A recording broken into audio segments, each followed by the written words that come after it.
Almost everything you do online, right now, travels through cables lying on the ocean floor. Not satellites, cables. And in the last 2 years, they've already been cut, on purpose. Here's what happens if it goes further.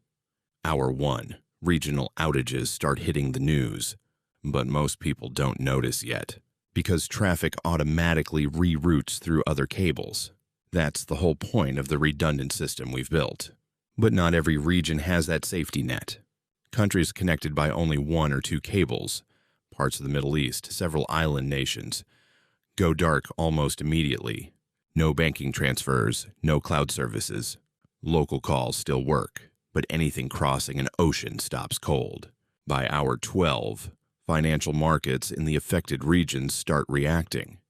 High-frequency trading systems, which depend on split-second data from overseas exchanges, either freeze or start making decisions on stale information. Nobody panics yet. This looks like a technical glitch. By day 2, it's clear this isn't a glitch. Repair ships, and there are only about 60 of them worldwide, start heading toward the breaks. But repairing a deep-sea cable isn't fast. Locating the exact break point, hauling it to the surface, splicing it back together. That's a job measured in weeks, not hours. Global trade starts feeling it first.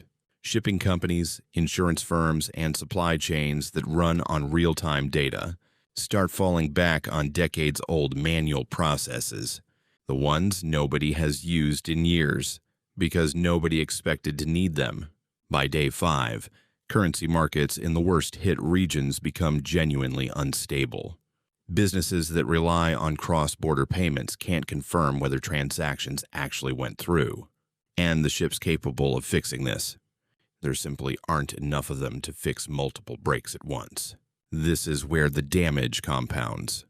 Modern economies don't just use the internet, they run on it. Payment processing, cloud-based business software, even the systems that manage electricity grids in some regions, all depend on stable, fast connections to servers overseas. Countries with strong domestic infrastructure, their own data centers, local banking systems that don't need to call overseas, weather this reasonably well. Countries that depend heavily on cloud services hosted abroad are hit hardest, especially in regions with fewer redundant cable routes. And there's a slower, quieter cost too: trust. Once people see that the system everyone assumed was unbreakable can be broken, deliberately by cutting a handful of cables, that changes how governments think about infrastructure. Billions get redirected toward burying more cables, building backup satellite capacity, protecting the routes that are left. Here's the uncomfortable part. This isn't hypothetical.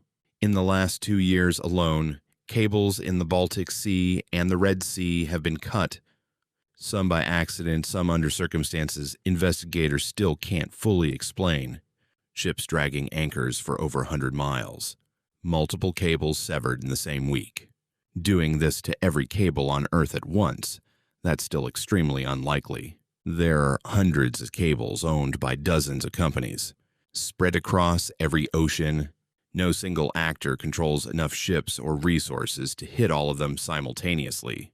But cutting a handful in the right places at the right time, that's already happened multiple times. The infrastructure carrying almost all of the world's international data sits largely unguarded on the ocean floor, and very few people know it's there. So the real question isn't what if.